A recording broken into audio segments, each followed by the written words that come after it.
Greetings everyone, my name is Dominic from the Comic Book Report YouTube channel, doing another guest review here for organicpricedbooks.com. And today we're going to be taking a look at Fantastic Four Fate of the Four hardcover from Chip Zdarsky. This oversized hardcover collection was written again by Chip Zdarsky and illustrated by Jim Cheung, Valerio Schiti, and Ramon K. Perez. The issues in this volume were first published by Marvel Comics beginning in 2017. The volume itself collects Marvel 2-in-1 issues 1 through 12 and Marvel 2-in-1 Annual number 1. The collection has glossy print paper stock and it comes in at 296 pages. Now here's a look at that front cover of the dust jacket. Love the artwork. We can see the Thing and the Human Torch nicely displayed across it. If you aren't aware of this Marvel 2-in-1 series from 2017, these are the primary two characters we have throughout this run. The other members of the Fantastic Four are not here following the events of Jonathan Hickman's Secret Wars, and this is a really good kind of epilogue aftermath of that Secret Wars event as it pertains to the remaining Fantastic Four members, and this provides a really nice bridge into the subsequent run from, I believe, Dan Slott. Interestingly enough, as I mentioned at the beginning, while this is called Fantastic Four Fate of the Four, this actually does collect that Marvel 2-in-1 series, not even a Fantastic Four titled series. Before we dive into the collection itself, I do want to spend some more time on the exteriors of this book by examining the dust jacket one more time along with its interior flaps before transitioning over to the under the dust jacket artwork on the hardback book itself. Really love seeing this in all contemporary comic collections, particularly from the big two I've noticed recently. Love getting that bonus artwork under the dust jacket. But again, the dust jacket artwork we have itself is really beautiful for this collection. I think it really gives you a picture of what we can expect inside, which is really what I want to see with dust jacket artwork. I think it looks really clean from the side as well. Love when Marvel sends out these oversized hardcover volumes. I think after seeing so many trade paperbacks or omnibus collections, seeing a good oversized hardcover collection is still a real treat. And there's the under the dust jacket artwork, the nice wraparound spread there we have of the Human Torch and the Thing, kind of transporting between universes. More on that later. But at any rate, a really great artistic design on the exteriors of this book. Right away, I was excited to dive in. And now just a quick look at the binding for this oversized hardcover collection. It is a really nice, neat binding. I noticed very little gutter loss throughout this collection. I'm not sure if it's because it was only about 13 issues, but at any rate, it was really well put together. I had zero complaints.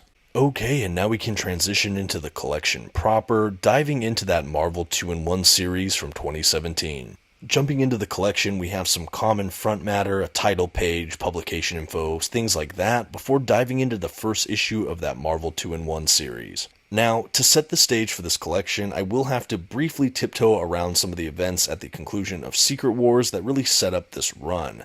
Basically, at the end of Secret Wars, Reed Richards, his wife Sue Storm, and their children, along with some of the Future Foundation, stay behind to sort of knit the multiverse back together after everything that happened. So in the main 616 universe, the Thing and Human Torch kind of are led to believe that Sue, Reed, and the kids have all passed away. And they deal with that in their own ways. The Thing goes into kind of a deep grief where Human Torch ends up sort of taking big risks and kind of just sort of collapsing in on himself in many ways as they both try to navigate what it means when they're no longer the Fantastic Four and so much of their family has been sort of dismembered. Well, it's not before long that within the first issue, we have essentially a last will and testament from Reed and Sue to the Thing, basically saying, hey, in the event of our deaths based on these kind of scenarios, please look after Johnny.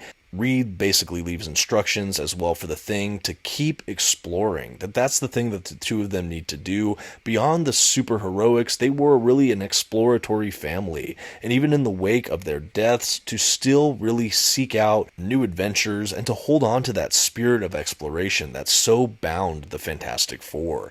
To that end, Reed does leave a multisect, which is basically a device that lets the Thing and the Human Torch jump between universes to continue their explorations.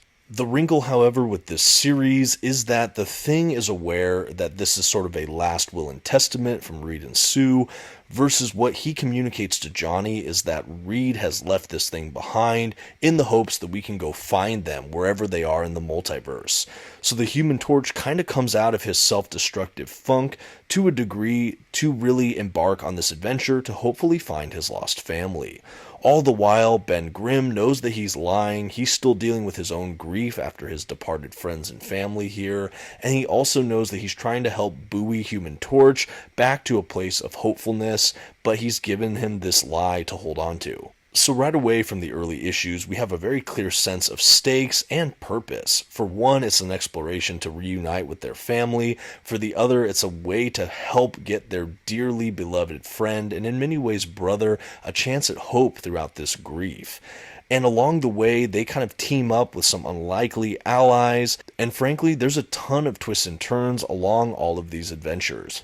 Another plot device that Zdarsky sets up in these early issues that is pertinent throughout most of this run is that they find that when the members of the Fantastic Four are not in close proximity to each other after a given amount of time, they begin to lose their powers, and their power begins to break down. The Human Torch is the first to realize this, as he's not able to keep his flame going as much or as hot as usual, and the Thing even admits himself that he's not as strong as he once was. So that's really a plot device as well that's baked into the concept of this run from the very beginning, and it introduces this kind of ticking clock mechanic where we know that they're beginning to lose their powers in their quest to reunite, if that's even possible.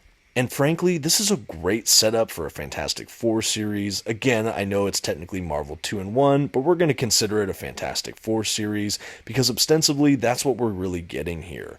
And I absolutely loved it. Admittedly, I am a bit biased as I'm a huge fan of the Fantastic Four, so to have kind of these deeper character studies on the Thing and the Human Torch throughout this volume was just a real treat for me. I found their motivations to be so believable, and the way their characters kind of arc and grow and kind of move through this process of grief and hope and teamwork, even when the team is kind of fractured or lost, was really eye-opening to me, and I really enjoyed it. Of course, it can't be a Fantastic Four title without Doctor Doom, who does show up throughout this volume as well. He's in a really interesting state post-Secret Wars as well. I won't really get into many of the plot or storylines or spoilers for that, but suffice it to say, he is a recurring character in this series as well, and how they treated him was also very fascinating. This collection also trades off with artists a couple times throughout the run. As I mentioned in the beginning, the art from Jim Cheung in the first couple issues and periodically afterwards is probably my high bar for the art in this collection. I think all the art is outstanding, but that initial art from Cheung is some of my absolute favorite. The gorgeous detailed pencil work is just really awe-inspiring, and I really enjoyed it. And I think even as the artist changed hands throughout the volume, there wasn't a noticeable huge dip in quality for me. I thought all of the artists did a fantastic job, and we really get a nice, well-rounded collection as far as the art's concerned. Switching back to the writing for a moment, I absolutely love Chip Zdarsky, and I know I am not alone in this opinion. I have thoroughly loved what he's been doing with his ongoing Daredevil title, as well as what I've read from him with Howard the Duck, another incredible book if you haven't sought it out. I think that this is another reason I wanted to review this collection, because I love Zdarsky, and I think too many people overlook this small maxi series, the Marvel 2-in-1. I think it's a fantastic story, and if you enjoyed Jonathan Hickman's Secret Wars or Hickman's Fantastic Four, again, this feels like a really nice kind of epilogue to that whole journey, and is again a nice bridge into the Dan Slott era of the Fantastic Four. I will say this is still an accessible book if you haven't done a ton of background reading. However, I think what was almost required might be Jonathan Hickman's Secret Wars. I think that really influences where a lot of the characters are and why the Thing and the Human Torch are in the situation they're in at the beginning of this collection. However, if you don't have the chance to read Jonathan Hickman's Secret Wars, I think you could still absolutely enjoy this series. It is a great run, and especially if you enjoy these two characters, Zdarsky has a ton to say, and it's a really unique kind of storytelling. There's a ton of heart here, which I've really come to expect with Zdarsky. I think with so much of what he writes, sometimes it's overlooked how much heart he puts into these characters and into these books, but you can absolutely see it on full display with Fate of the Four, and I for one just had an absolute blast making my way through. As we make our way through the back of the collection, you can see a handful of extras, a ton of variant covers, which I always enjoy seeing, and that really rounds out the Fantastic Four, Fate of the Four. I hope you enjoyed this quick overview. If you'd like more reviews from me, you can check out my channel, The Comic Book Report, and for all your comic book buying needs, of course, check out Organic Price Books. Thanks for watching. Bye.